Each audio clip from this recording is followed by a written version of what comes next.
মাজলুম যদি অবিশ্বাসী হয়, পাপীও হয়, তবু আমি মাজলুমের কথা শুনি, আল্লাহ বলছেন।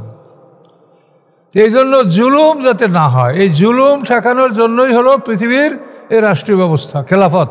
ইন্নী জাইলুন ফিল আরদি খলিফা, আমাদেরকে যে আল্লাহ খেলাফত দান করেছেন, আমাদের মূল কাজ কিন্তু জুলুম ঠেকানো। ঈসা আসলামের দোয়াটা ঠিক ওই ধরনের, এন তুয়াজিবহুম ফাইন্নুম ইবাদুক, যদি আপনি তাদেরকে শাস্তি দেন তো তারা আপনারই গোলাম, আপনি মারেন। দেখেন কি কথা। ওয়ান তাগফির লাহুম, আর যদি আপনি তাদেরকে ক্ষমা করে দেন, ফাইন্নাকা আনতাল আজিজুল হাকিম, নিশ্চয়ই আপনি মহাপরাক্রমশালী, অপ্রতিরোধ্য ক্ষমতার মালিক, আপনি কৌশলী, আপনার কাছে ক্ষমা করার কৌশলও আছে এবং আপনি মহাশক্তির মালিক। ইচ্ছা করলে আপনি তিনি যা করতে চান আপনি তা করতে পারেন।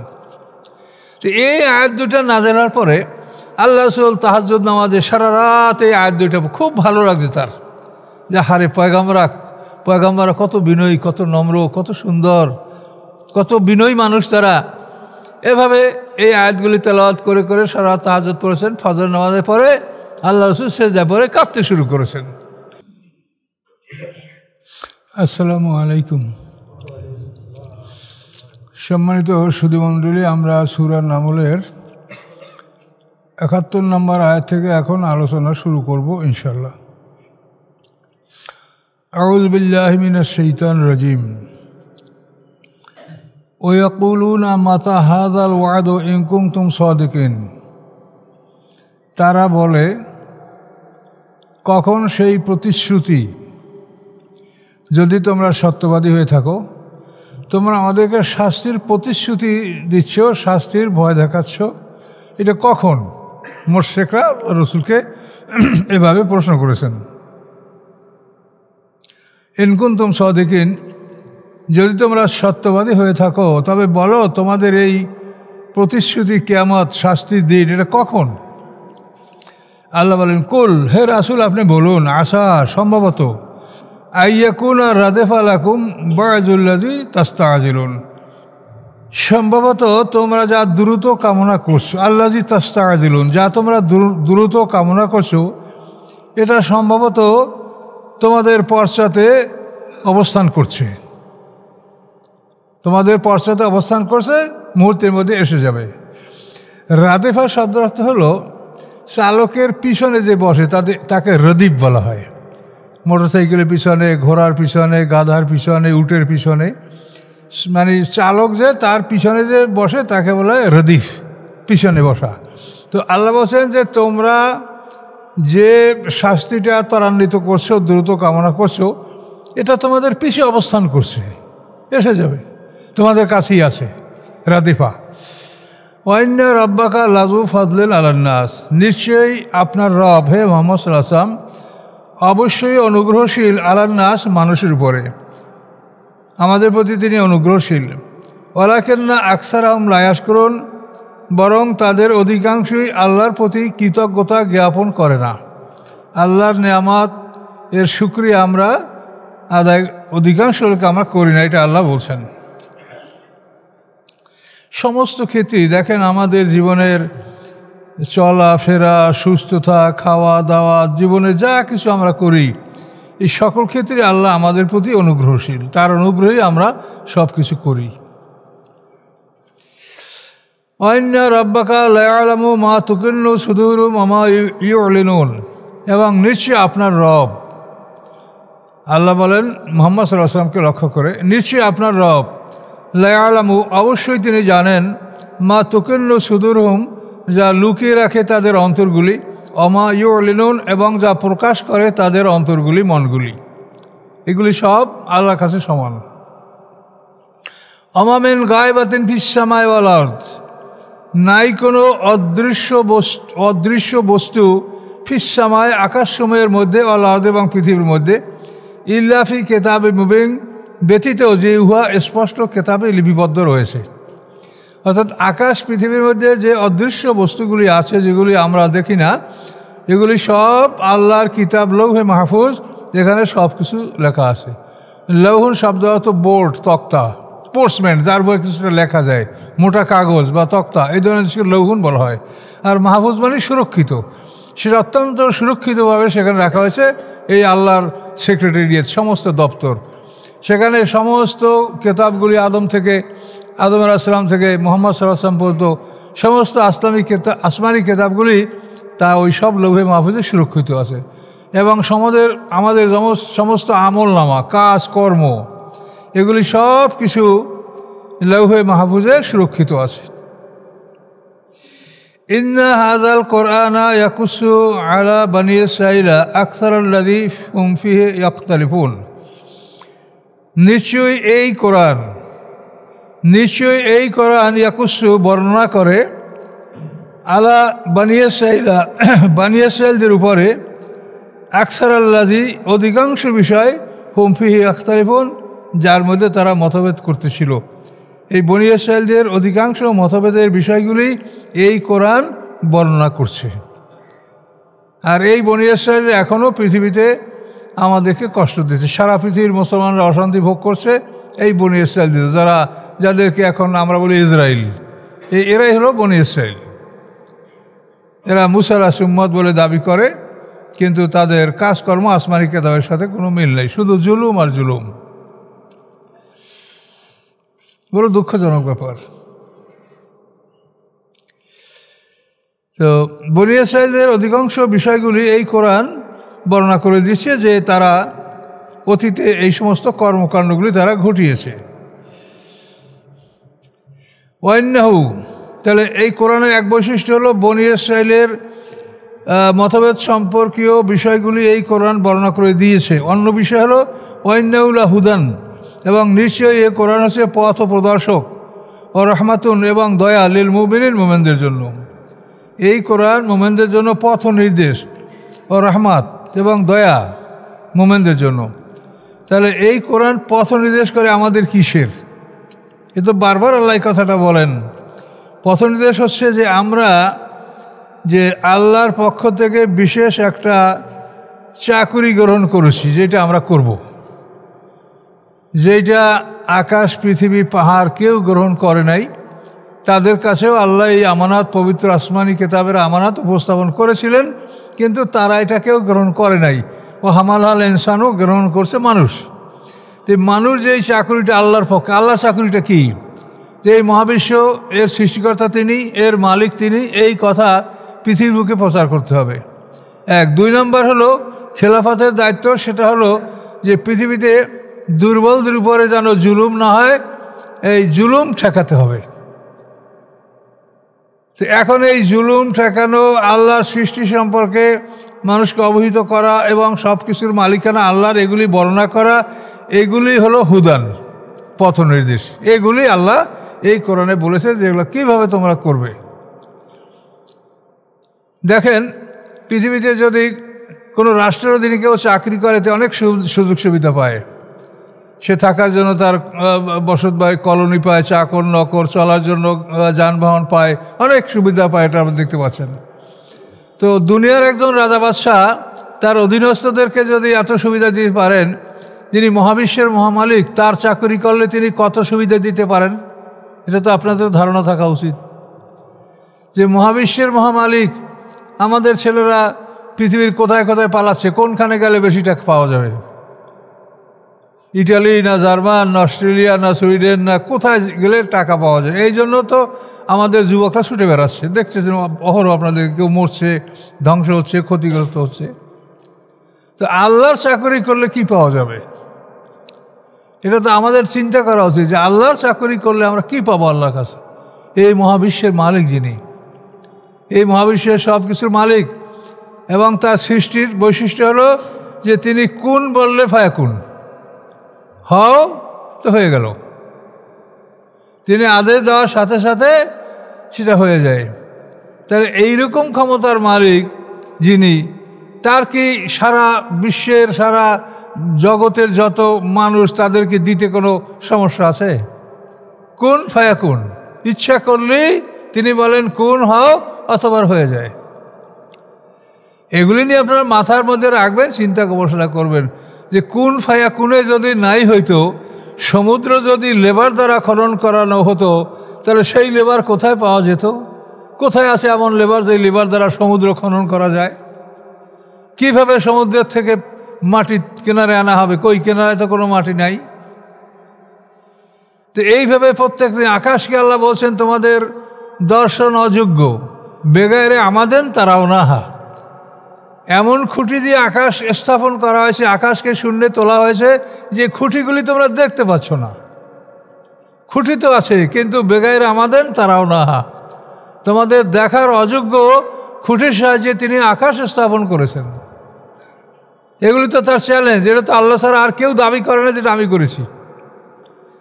পৃথিবীতে কোনো জমি জমা বাড়ি ঘর নিয়ে দাবি থাকে, এটা বলে আমি, কিন্তু আল্লাহ যে সৃষ্টি করেছেন এখানে তো কেউ দাবিও করে, আজ পর্যন্ত কেউ করে নাই যেটা আমি সৃষ্টি করেছি। সব সৃষ্টি আল্লাহর, সব কিছুর মালিক তিনি।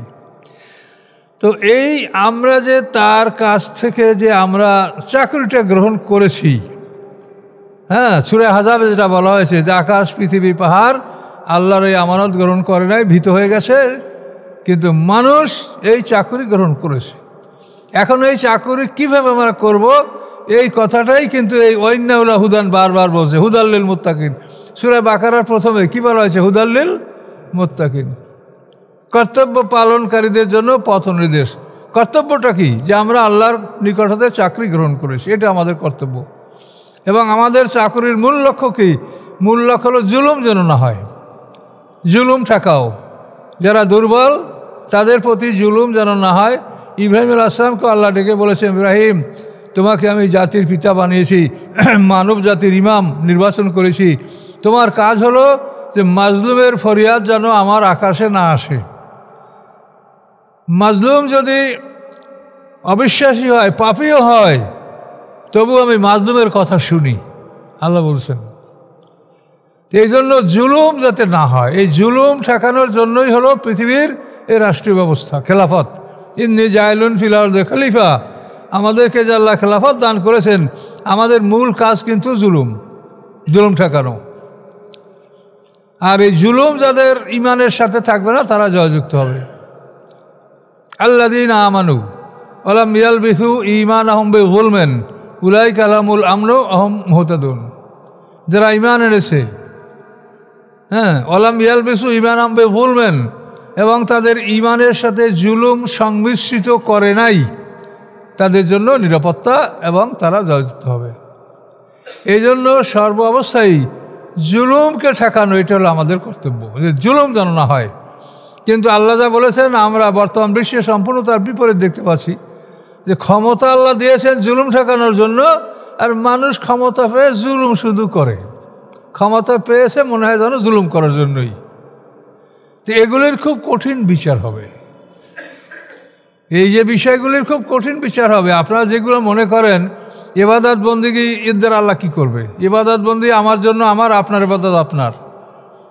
কাজে ইবাদত বন্দিগিতে যদি কারো ঘাটতি হয় সেটা আল্লাহ পূরণ করে দিতে পারেন। আল্লাহ রসুলের হাদিসের বিবরণে তাফসির এটা বর্ণিত আছে যে আল্লাহ তাআলা তার কারো নেকামল বাড়ায় দিতে পারেন। এটা তাফসিরের বিষয়টা এভাবে আসে। আবু যর গেফারি রাদিয়াল্লাহু তাআলা আনহু বর্ণনা করেন, রাবি সাহাবী উনি, যে আল্লাহ রসুল কোনো একদিন ফজরের নামাজের পরে সেজদায় পরে এমনভাবে কাঁদতে শুরু করছেন যে মনে হচ্ছে যে না আল্লাহ রসুল আর মাথা তুলবেন না, এখানেই তার মৃত্যু হয়ে যাবে, এরভাবে তিনি কান্নাকাটি শুরু করছেন।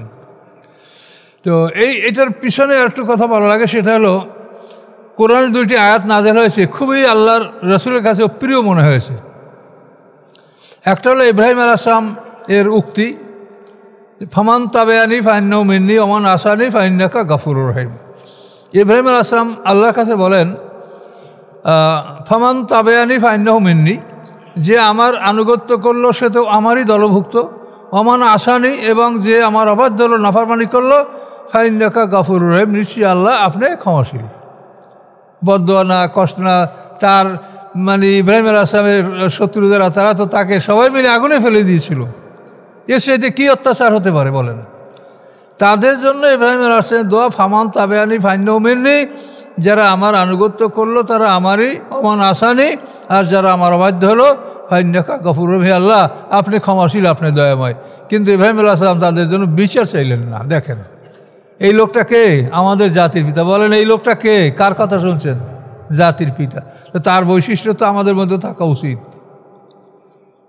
এ হলো এক আয়াত। অন্য আয়াত হলো ঈসা আলাইহিস সালাম সম্পর্কে। ঈসা আলাইহিস সালাম আল্লাহর কাছে ফরিয়াদ করছেন, এন তুআযিবহুম ফাইন্নাহুম ইবাদুক ওয়া আন তাগফির লাহুম ফাইন্নাকা আনতাল আজিজুল হাকিম। ঈসা আলাইহিস সালাম আল্লাহকে দোয়া করেন, আপনি যদি এদেরকে ক্ষমা করেন, এন তুআযিবহুম, এদেরকে যদি আপনি শাস্তি দেন, ফাইন্নাহুম ইবাদুক, এরা আপনারই বান্দা। আপনি যদি এদেরকে শাস্তি দেন, এরা আপনারই বান্দা। এর অর্থ হলো যে আপনি যদি আপনার ছেলেকে মারেন বা পিটান বা অত্যাচার করেন, একটা এই বেটা এই তোমার এটা ছেলে না, তখন আমার অন্তরটা কেঁপে উঠবে, আমার ছেলেটাকে আমি মারছি কেন মারবো, এই যে একটা মনে আপনার আঘাত আসবে। ঈসা আলাইহিস সালামের দোয়াটা ঠিক ওই ধরনের, এন তুআযিবহুম ফাইন্নাহুম ইবাদুক, যদি আপনি তাদেরকে শাস্তি দেন তো তারা আপনারই গোলাম, আপনি মারেন। দেখেন কি কথা। ওয়া আন তাগফির লাহুম, আর যদি আপনি তাদেরকে ক্ষমা করে দেন, ফাইন্নাকা আনতাল আজিজুল হাকিম, নিশ্চয়ই আপনি মহাপ্রক্রমশালী, অপ্রতিরোধ্য ক্ষমতার মালিক, আপনি কৌশলী, আপনার কাছে ক্ষমা করার কৌশল আছে এবং আপনি মহাশক্তির মালিক, ইচ্ছা করলে আপনি তিনি যা করতে চান আপনি তা করতে পারেন। তো এই আয়াত দুটা নাযিল হওয়ার পরে আল্লাহ রাসূল তাহাজ্জুদ নামাজে সারা রাত এই আয়াত দুটা খুব ভালো লাগছে তার, যে হারে পয়গাম্বররা কত বিনয়ী, কত নম্র, কত সুন্দর, কত বিনয়ী মানুষ তারা। এভাবে এই আয়াতগুলি তেলাওয়াত করে করে সারা রাত তাহাজ্জুদ পড়েছেন। ফজর নামাজের পরে আল্লাহ রাসূল সেজদায় পড়ে কাঁদতে শুরু করেছেন। আবু যর গফারী রাদিয়াল্লাহু তাআলা আনহু বলেন যে আল্লাহ রাসূল এমনভাবে কাঁদতেছিলেন যে মনে হচ্ছিল যে তিনি আর মাথা তুলবেন না, ওখানেই তার মৃত্যু হয়ে যাবে। এরপরে আল্লাহ তাআলা তাফসীর এবং হাদিসে যে বিবরণগুলি আছে, জিবরিল আমিনকে পাঠালেন যে তুমি যাও, যে আমার বন্ধুকে জিজ্ঞাসা করো, ইব্রাহিম তো খলিলুল্লাহ, আল্লাহর পরীক্ষিত বন্ধু, যে আমার বন্ধুকে জিজ্ঞাসা করো যে সে কেন কাঁদে, কী চায়। জিবরিল আমিন আসেন, আয়েশা সালাম দিয়ে বলেন যে আল্লাহ তাআলা আমাকে পাঠিয়েছেন আপনার কাছে, যে আল্লাহ জানতে চান যে আপনি আল্লাহর কাছে কী চাচ্ছেন। তখন আমাদের রাসূল ইব্রাহিম আলাইহিস সালাম, আমাদের জাতির পিতা ইব্রাহিম আলাইহিস সালাম, তিনি বললেন যে আমি কী চাই তা আমার আল্লাহ ভালো জানে, আপনার কাছে আমার কিছু বলতে হবে না। অত্যন্ত আবেগের বিষয়, যে আমি কী চাই সেটা আমার আল্লাহ ভালো জানেন, আপনার কাছে আমার বলতে হবে না। জিবরিল চলে গেলেন, ইয়া আল্লাহ আপনার দোস্ত আমাকে কোনো জবাব দেয় নাই, বলছে আমি কী চাই তা আমার আল্লাহ ভালো জানে। তখন আল্লাহ তাআলা জিবরিল আমিনকে বললেন যে তুমি তার কাছে যাও, যে বলো যে তার উম্মতের জন্য যা করার আমি সেটা করব। তার উম্মত যদি শিরক মুক্ত হয়ে আমার কাছে আসে, আমল যদি কম থাকে তা আমি আর তার আমলগুলি বাড়াই দেবো, 10 গুণ, 70 গুণ, 700 গুণ, দরকার বোধে আমি আরও অনেক গুণ বাড়িয়ে দিয়ে তার নেক আমলকে আমি ভারী করে দেবো এবং উম্মতকে আমি মুক্ত, কিন্তু শিরক আমি ক্ষমা করব না। এটা তার আমার সাথে শিরক করবে, যে ক্ষমতা আমার সেই ক্ষমতা আছে আর একটা দেবদেবীর, আর একটা মানুষের, এরকম যদি কেউ চিন্তা করে তাকে আমি ক্ষমা করবো না, শাস্তি আমি দিব। কিন্তু শিরকবিহীন যদি কারো মৃত্যু হয়, তার নেক আমল যদি কম হয়, আল্লাহ ওয়াদা করছেন যে আমি পুরো করে দেবো। এবং কোরআন পাকেও সব বেগাইর হিসাব কথাটা বলা আছে। তাহলে বেগাইর হিসাব মানেই তো বিনা হিসাব। তো এই জন্যগুলি যেমন কোরআন এবং হাদিস এগুলি একই সঙ্গে একই জিনিস, একই অর্থ প্রকাশ করে, এই জন্য আমরা এ ধরনের হাদিসগুলিকে স্থান দিই এবং আপনাদেরকেও বলি যেগুলি থেকে আপনারা উপদেশ গ্রহণ করেন।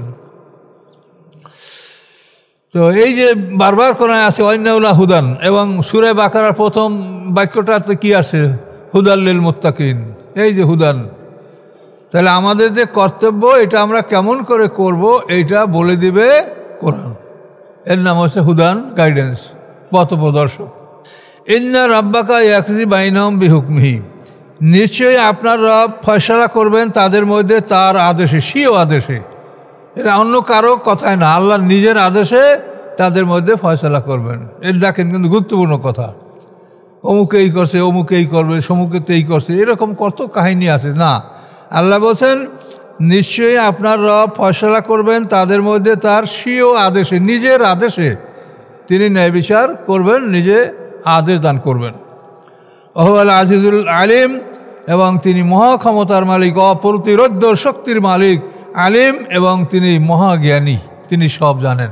ফাতাওয়াক্কাল আল্লাহ, অতএব হে রাসূল আপনি আল্লাহর উপরে নির্ভর করুন। আপনি আপনার রিলায়েন্স, আপনার নির্ভরতা এটা যেন আল্লাহর উপরে থাকে।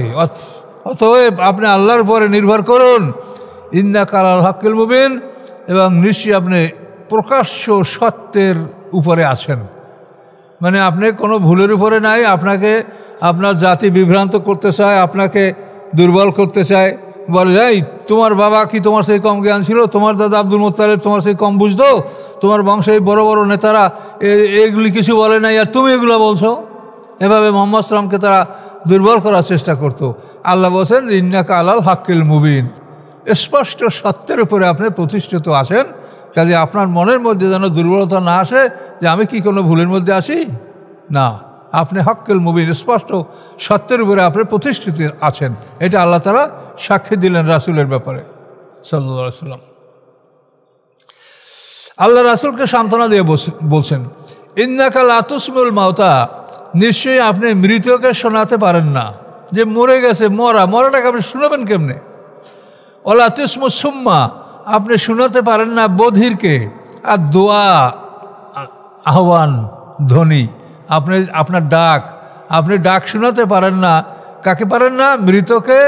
এবং শোনাতে পারেন না আপনি বধিরকে।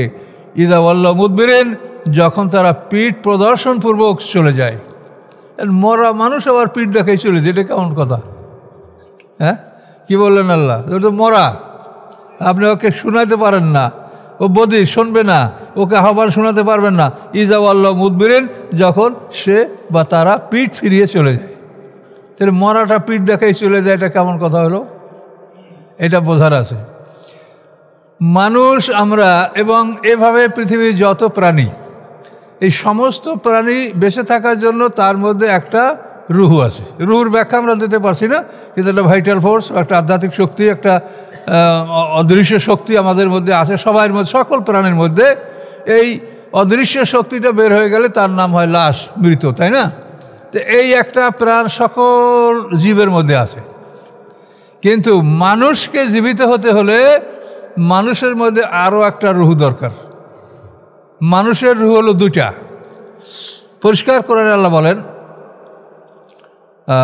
ওয়াকাযালিকা আওহাইনা ইলাইকা রূহাম মিন আমরিনা, আল্লাহ বলেন এভাবেই ওহী করেছি আমি আপনার প্রতি একটা রুহকে আমার আদেশে। তো আল্লাহ তাআলা তার স্বীয় আদেশে রাসূলের প্রতি আর একটা রুহু নাজেল করেছেন। সেই রুহুটা হচ্ছে এই দেখেন আল কোরআন। এ হলো 2 নম্বর রুহ। তো আমাদের বেঁচে থাকার রুহের সাথে যদি এই 2 নম্বর রুহু যোগ হয় তাহলে আমরা আশরাফুল মাখলুকাত, সৃষ্টির সেরা। ফেরেশতাদের চাইতেও আমরা সম্মানিত। ফেরেশতারা তো আমাদের চাকর, তারা তো আমাদের সেবার জন্য তারা নিয়োজিত, আমাদের সেবা করবে, মানুষের সেবা, তাকে রক্ষা করা, তার যাবতীয় দায়িত্ব পালন করা। তাহলে এটা তো তারা আমাদের মানে একটা চাকরে যা করে মানুষের, তাই তো ফেরেশতারা করছে। তবে ফেরেশতার মধ্যে সবাই সমান না, সম্মানিত ফেরেশতারাও আছেন, যেমন জিবরিল আমিন যারা ওহী বহন করে বা অন্যান্য বড় বড় ফেরেশতারা, তাদের সম্মান আছে। কিন্তু তারপরও মানুষের সম্মান তাদের চাইতে বেশি।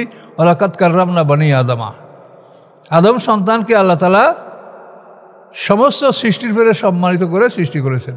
তাহলে এখন রূহ দুইটা, একটা রুহুর জন্য আমরা সবাই বেঁচে আছি, সকল প্রাণীর মধ্যে সেই রুহুটা আছে।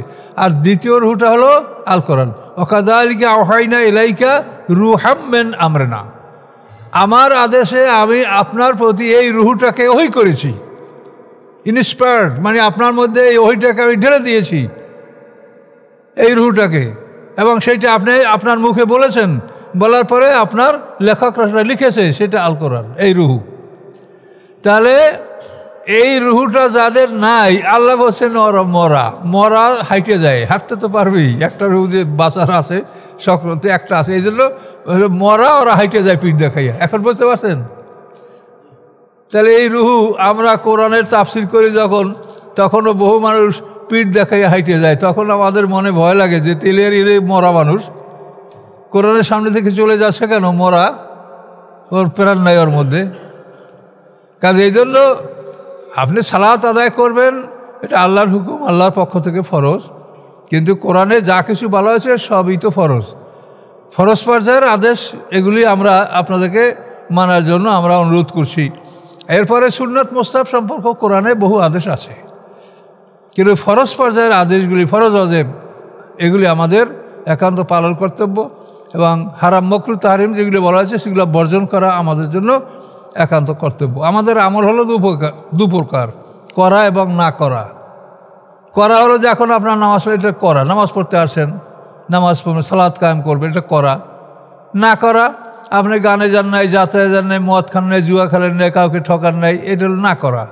তো করাও নেকামল আর না করাও নেকামল, এবং এই দুইটা আমলের জন্য আপনি দুটা জান্নাত পাবেন। সূরা আর রহমানে আল্লাহ স্পষ্ট বলেছেন, অলিমান খাফা মাকামা রাব্বি জান্নাতান, তার জন্য যে ভয় করে যে আমাকে আল্লাহর সামনে দাঁড়াতে হবে, জীবনের যাবতীয় হিসাব বুঝিয়ে দিতে হবে, তার জন্য জান্নাতান, আল্লাহ দুটো জান্নাত। তার আমল যেগুলো করে করার জন্য একটা জান্নাত, আর যেগুলো বর্জন করে বর্জন করার জন্য আর একটা জান্নাত। এগুলি সব কোরআনে বলা আছে। আপনার কোনো দুর্বলতার সম্ভাবনা এখানে কিছু নাই। এই জন্য এইসব বিষয়গুলি আমরা ভালো করে শুনবো। আর দেখবেন, আপনি কোরআন যত শোনেন আপনার মন বলবে না যে আমি শুনবো না। আপনি বছরের পর বছর, দিনের পর দিন শুনবেন, খালি ভালোই লাগবে, মনটা আরও ভালো লাগবে। এই কোরআন শুনতে শুনতে আপনার মনটা আরও সুন্দর হবে। কিন্তু ঢুকাইতে হবে। পানি দেখেন, পানি যখন মাটি যখন খুব শুকনো থাকে তখন পানি দিলে ওটা গড়াইয়ে যায়, সেটা ভিতরে ঢোকে না, শোক করে না। কিন্তু ওই যে আল্লাহ যে চালনির মতো সিঁদুর দিয়া যে ছোট্ট ছোট্ট কণা কণা বৃষ্টি বসান, এটার কারণ হলো যে মাটি ওই পানিটা ধারণ করার ক্ষমতা অর্জন করুক। এই ছোট্ট ছোট্ট ফোঁটার মাধ্যমে মাটি যখন ক্ষমতা ধারণ করে তখন আল্লাহ তাআলা তার উপরে ব্যাপক বৃষ্টি দেন, এবং এই বৃষ্টি পানিটা মাটি ধারণ করতে পারে। তা আমাদের হৃদয় এরকম যে একেবারে শুকনা, ও পানি দিলে গড়াইয়ে যায়, ঢোকে না। কাজে এই জন্য অল্প অল্প করে ভিজান। মাটি যেরকম অল্প অল্প ভিজানোর পরে বেশি করে মাটি পানি ধারণ করে, আপনিও অল্প অল্প করে এটা ভিজান, অলপটাকে ভিজান আস্তে আস্তে। আল্লাহর কুদরত আপনি কী দেখবেন, দেখেন, এই যে যেখানে তাকাবেন সেখানে কুদরত। এই যে বৃষ্টি পড়ার সাথে সাথে সারা দেশে এই যে ঘাস, ছোট্ট ছোট্ট তরুলতা, বন জঙ্গল জন্মে। এটা কেন জন্মে? যদি এই তরুলতা ঘাস না জন্মিত তো বৃষ্টির পানিতে প্রচুর মাটি ক্ষয় হয়ে মাটি নদীতে নেমে যেত। কাজে আল্লাহ তাআলা প্রথম হালকা বৃষ্টি দিয়েই পৃথিবীটাকে সবুজে ঢেকে দেন, সমস্ত পৃথিবী একটা আবরণ দিয়ে দেওয়া হলো। এই আবরণের উপরে বৃষ্টিটা পড়ার ফলে এই মাটির ক্ষয়টা হয় না, মাটির ক্ষয় রোধ হয়, মাটি পানিকে ধারণ করে। এগুলো আল্লাহর কুদরত। তাকাই দেখেন, আপনি যেদিকে তাকাবেন সেদিকেই আল্লাহর কুদরত আপনি দেখতে পাবেন। তখন বুঝতে পারবেন যে আল্লাহ এই মহা ক্ষমতার মালিক, এবং এই সুন্দর কৌশল তিনি অবলম্বন করেন তার এই সৃষ্টিকে সুরক্ষা দেওয়ার জন্য। আল্লাহর প্রতি আপনার অন্তরে ভালোবাসা, শ্রদ্ধা, ভক্তি সৃষ্টি হবে। আর এটা সৃষ্টি হলেই তখন ইবাদতটা আপনার জন্য সহজ হয়ে যাবে। এখন বুঝতে পারলেন? আল্লাহ বলেন যে আপনি মৃতকে শোনাতে পারেন, ওটা মরা। কেন মরা? যে 2 নম্বর রুহটা ও অর্জন করে নাই। এটা হলো, এটাকে বলে কাসবি, মানে যেটা উপার্জন সাপেক্ষ। আর আরেকটা হলো জিবিল্লি, যেটা হলো আপনি জন্মগতভাবে আপনি লাভ করবেন। যে আমাদের বেঁচে থাকার রুহটা, এটা জিবিল্লি, এটা জন্মগতভাবে আমরা সবাই এটা লাভ করব। আর এই যে কোরআন রুহটা, এটা হলো কাসবি, এটা আপনাকে অর্জন করতে হবে। এটাকে অর্জন করতে হবে। অর্জন করতে, এটা এমনি আপনাকে ঢুকাই দেওয়া হবে না। আপনি অর্জন করার চেষ্টা করলে আল্লাহ আপনাকে সাহায্য করবে, এটা আল্লাহ বলছেন। এবং সাহায্য পাওয়ার উপায়টাও আল্লাহ বলে দিয়েছেন, সেটা হলো তাকওয়া। ওয়াত্তাকুল্লাহা ওয়া ইউআল্লিমুকুমুল্লাহ। তোমরা আল্লাহকে ভয় করো, আল্লাহ তোমাদেরকে শিখাবেন। তাহলে তাকওয়া অবলম্বন করলে, অর্থাৎ সমস্ত ধরনের অপরাধ থেকে নিজেকে মুক্ত রাখলে, এই তাকওয়া অবলম্বন করলে আল্লাহ তাআলা তাকে কোরআনের জ্ঞান দান করবেন। এটা আল্লাহ তাআলা প্রতিশ্রুতি দিয়েছে। ওয়াত্তাকুল্লাহা ওয়া ইউআল্লিমুকুমুল্লাহ। তোমরা আল্লাহকে ভয় করো, আল্লাহ তোমাদেরকে শিখাবেন। আমাইরিদুল্লাহু আইয়াহদিয়াহু ইয়াশরাহ সাদরাহু লিল ইসলাম। আল্লাহ যাকে হেদায়েত দান করতে চান ইসলামের জন্য, আল্লাহ তাআলা তার বক্ষস্থলকে সম্প্রসারণ করেন, ফলে তার বক্ষস্থল ইসলামকে ধারণ করতে পারে। সব কোরআনের আয়াত। কাজে এই জন্য আমরা আল্লাহমুখী হব, এবং আল্লাহ কোরআনে যা বলছে সেগুলি আমরা মেনে চলবো জীবনে। ইনশাল্লাহ আমরা জয়যুক্ত হব। সোনার বাড়ি, সোনার ঘর, জান্নাত, হুর, গিলমান, কত সব নিয়ামতের কথা আল্লাহ বলেছেন, এগুলি আল্লাহ তাআলা আমাদের জন্য প্রস্তুত রেখেছেন। ওয়াইদাতুল মুত্তাকিন, মুত্তাকিনদের জন্য আল্লাহ প্রস্তুত রেখেছেন। বুঝতে পারছেন? নিশ্চয়ই আপনি মৃতকে শোনাতে পারেন না, তাহলে যার মধ্যে কোরআন নাই সে মরা। তাহলে আমাদের শিক্ষা ব্যবস্থা কী হয় বলেন? একটা মানুষকে তার 18-20 বছর 25 বছর মতো শেখানো হয়, সেই মানুষটাকে যদি বলেন যে আপনার জীবনের পরিচয়টা বলেন তো, জীবনের সূচনা শুরু হইতে শেষ জীবনের বলেন তো, যে পারবে বলতে? তা এটা কত দুঃখজনক শিক্ষা। তো কী শিখাইলেন আপনি 20-25 বছর বসে? সে তার জীবনের পরিচয়টা দিতে পারে না। প্রত্যেকটা মানুষের 2টা মরণ, 2টা বরজাক, 2টা জন্ম, 2টা জীবন, এই 8টা পর্ব, 4 জোড়া 8টা পর্ব একটা মানুষের জীবন। এই জীবনের আপনি যদি নিজেকে আপনি না জানেন, নো দাই সেলফ, আমাকে একটা বই দিয়েছিলেন এর আপনাদের কেউ, নিজেকে চেনো। তো নিজেকে যখন আপনি চিনতে যাবেন তখন আপনি দেখবেন যে আপনি পানি, মাটি, আগুন, বাতাসের দেহটা, এটা কোনো একজন ফিজিশিয়ান, একজন ভালো ডাক্তারের কাছ থেকে আপনি পরীক্ষা নিরীক্ষা বুঝতে পারছেন যে এইটা এই সমস্যা, এইটা এই সমস্যা। কিন্তু এরপর আর অন্য যে 4টা, নফসের মুতমাইন্না, নফসের লাওয়ামা, নফসে আম্মারা রূহ, এই 4টা তো আপনার এই রক্ত মাংসের দেহের সাথে মূল্যবান। তো এই 4টা সম্পর্কে আপনি কি জানেন? কিছুই না। তাহলে যেটার কারণে আপনি বেঁচে আছেন, আপনি এখানে বসে আছেন, যদি এই 4টা জিনিস আল্লাহ না করুক আমার বা আপনার বের হয়ে যায়, সাথে সাথে আমার নাম লাশ। তখন কেউ আপনারা আমাকে এখানে রাখবেন না, এই লাশের গাড়িতে কেউ চড়বে না। আপনি যতই আদরের হন তখন লাশ, এই লাশের গাড়িতে আর কেউ উঠবে না। তাহলে এই যে 4টা জিনিস দেহের অংশ, তো এই 4টা জিনিস যদি আমরা না জানি, তা আমাদের কি দেহ কি আমরা জানলাম? দেহের প্রধান অংশটাই যদি আমরা না জানি, তাহলে আমরা কি আমার নিজের পরিচয়, নো দাই সেলফ যে কথাটা বলা হয়েছে, তুমি তোমাকে চিনো, জানো, তাহলে কি আমরা জানলাম? কথা বোঝেন না? যে আমাদের দেহের যে মেইন অংশটা, যেটার কারণে আমি কথা বলছি, আপনারা বসে আছেন, আপনারা সংসারে ছেলে মেয়ে স্বামী স্ত্রীর আদর সোহাগ লাভ করছেন, কিন্তু এই 4টি বের হয়ে গেলে আপনাকে আর সোহাগ করবে? এক দুঃখজনক কথা। চেয়ারম্যান সাহেবের আমি যে তাফসীর করতে গেছিলাম, উনি বলেন যে হুজুর একটা কথা মনে পড়লে আমি খুব অস্থির হয়ে যাই। কি? যে আমার এক বন্ধু খুব বড় কন্ট্রাক্টর, ঢাকাতে ওনার বাড়ি। এই কন্ট্রাক্টর সাহেব হঠাৎ করে রাত্রে স্ট্রোক করে মারা গেছে। মারা যাওয়ার পরে এখন তার স্ত্রী তার ঘরেই, তার বিছনায় ছিল। এখন স্ত্রী চাকরদেরকে বলে যে এই লাশটাকে বাইরে নিয়ে যাও, আমার ভয় লাগে। এখন চাকর নকর অভাব, ঢাকা শহরে একটা মানুষকে বাইরে নেওয়ার কোথায় জায়গা আছে? তো গ্রামের বাড়ি না যে আঙিনা আছে, সামনে জায়গা আছে, এরকম তো কিছু নাই, কি করা যাবে? তো এখন শেষ পর্যন্ত ওই মহিলা জেদ ধরেছে যে তোমরা যদি ওনাকে লাশ বাইরে না নাও তা আমি ঘরে থাকবো না, আমি ঘর থেকে বের হয়ে যাব।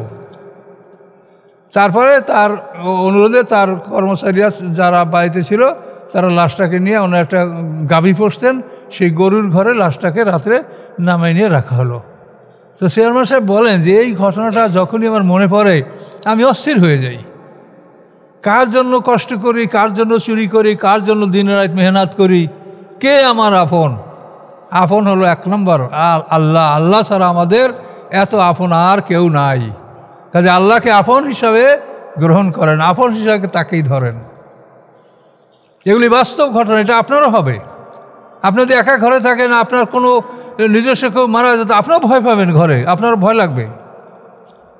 তো এই যে অবস্থাটা, তাহলে আমি মানুষ, আপনি মানুষ, তাহলে আমি মানুষ, এই আমি কি, এইটাই যদি আমি জানতে না পারি 25-30 বছর লেখাপড়া করিয়া, তাহলে আমি শিক্ষাটা কি শিক্ষা শিখলাম সেটা বলেন? তুমি কে? তোমার শুরু কোথায়? তোমার সূচনা কোথায়? তোমার এন্ড কোথায়? সমাপ্তি কোথায়? তুমি বলতে পারবেন না। প্রত্যেকটা মানুষের 2টা মরণ। কাইফা তাকফুরুনা বিল্লাহি ওয়া কুনতুম আমওয়াতা আল্লাযী খালাকাল মাউতা ওয়াল হায়াতা লিয়াবলুয়াকুম আইয়ুকুম আহসানু আমালা। খালাকাল মাউতা ওয়াল হায়াতা, মওত আগে তারপর হায়াত। কাইফা তাকফুরুনা বিল্লাহি ওয়া কুনতুম আমওয়াতা, এখানেও দেখেন মওত আগে হায়াত পরে। তাহলে মানুষের প্রথম পর্ব শুরু হয়েছে মৃত্যুর দ্বারা। মৃত্যু, আমরা মরা ছিলাম, মরার পরে বরজাক, পর্দার আড়ালে ঢুকিয়ে রাখা হয়েছে। এই বরজাকের পরে আমাদের জন্মের পরে আমাদের জীবন, এই হলো 4।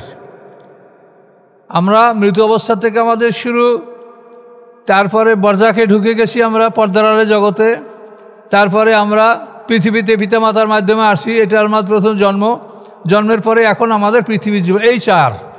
সামনে চারটে কি, আমরা আবার মরব, মরার পরে আবার পর্দার আড়ালে জগতে ঢুকে যাব বরজাক, বরজাকের পরে ইসরাফিলের দ্বিতীয় সিংহার ফুৎকারে আমরা জীবিত হব, এই দ্বিতীয়বার জন্ম, এবং জীবিত হওয়ার পরে আমাদের জীবন শুরু হবে বিচারের পরে, এটা হলো দ্বিতীয় জীবন।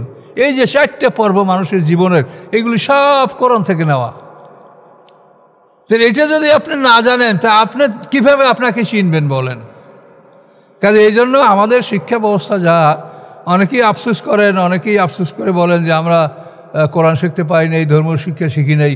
যেটা পারেন নাই, যেটা গেছে যাক, এখন যে সময় আছে এই সময় আপনি কাজে লাগান। অতীতের কথা নিয়ে ভাবলে আর কি হবে, ফিরিয়ে তো আর পাওয়া যাবে না অতীতের সময়, অতীতের দিনগুলি। কিন্তু এখন আপনারা এগুলি ভাবেন, চিন্তা করেন, কথা বলবেন কম, হাসি তামাশা কম করবেন, শুধু চিন্তা গবেষণার মধ্যে সময় কাটাবেন। তখন আপনার মধ্যে আল্লাহ জ্ঞান দান করবেন, তাকেও অবলম্বন করবেন। সবসময় চিন্তা করবেন যে আপনার কাজের মাধ্যমে কারো উপর যেন জুলুম না হয়। আপনি যা করেন, আপনি একটা বাসে ট্রেনে বসার সময়ও চিন্তা করবেন যে আমি কিভাবে বসেছি, আমার বসার কারণে আমার ভাইয়ের যেন কষ্ট না হয়, আমার দ্বারা কারো প্রতি এক বিন্দু জুলুম যাতে না হয়। পাড়া প্রতিবেশী আমরা কি করি, সবসময় আমরা ধনীরা বুদ্ধি করি যে ওই গরিব বেটা আমার বাড়ির পাশে আছে, আর 5 কাঠা 10 কাঠা জমি আছে, এইটা যাতে ও বিক্রি করিয়া যায় এই ব্যবস্থা আমরা করি। কিন্তু তাকে আমরা প্রতিষ্ঠিত করার চিন্তা করি না যে গরিব ও প্রতিষ্ঠিত ওকে বেঁচে থাকার জন্য আমি ব্যবস্থা করে দিই। সেটা না করে তার জমিটা আমরা কিভাবে গ্রহণ করব। এটা আমরা যারা মুসল্লি দরবেশ তারাও, আর যারা দরবেশ না তারাও, সবার মধ্যে এই প্রবণতা দেখা যায়। এই প্লটটা হলে আমার ক্লিয়ার হয়ে যায়, তা কেউ থাকে না। তো প্লট নিয়ে কী করবেন? প্লট কি গলায় বাঁধে আমাকে নিতে পারবো না মাথায় করে নিতে পারবো? এই প্লটে কী হবে আমার বলেন? যখন ডাক আসবে খালি নেমে যেতে হবে। আপনার ভাড়াটিয়া তার ব্যাগেজ নিয়ে নামে, আর আপনি মালিক, আপনি যখন নামবেন খালি হাতে নেমে যাবেন, আপনি কিছুই নিয়ে নামতে পারবেন না আপনার বাড়ির থেকে। কাজে এই জন্য আপনি যে সম্বল নিয়ে নামবেন, যে সম্বল আপনার উপকারে আসবে, সেই সম্বল হলো আপনার আমল নামায় আপনি কি জমা করেছেন, এটা ভালো করে দেখেন। খুব গুরুত্বপূর্ণ আয়াত, ইন্নাকা লা তুসমুল মাউতা ওয়া লা তুসমু সুম্মা দুআ। নিশ্চয়ই আপনি শোনাতে পারেন না আহ্বান মৃতকে, এবং শোনাতে পারেন না আপনি বধিরকে যখন আপনি তাদেরকে ডাকেন, এবং যখন তারা পিঠ দেখি এজা বল্ল মুদবিরিন, যখন তারা পিঠ প্রদর্শনপূর্বক ফিরে যায়। অমান তবে হাদিল উমিয়ান দলালাতিহিম, এবং নন আপনি হাদি পথ প্রদর্শনকারী উমিয়া অন্ধকে।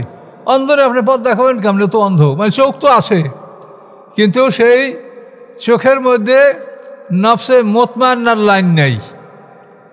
লাইন হলো দুইটাই, দেহের মধ্যে দুই দিকের কমান্ডার আপনাকে নিয়ে ধাক্কাধাক্কি করে।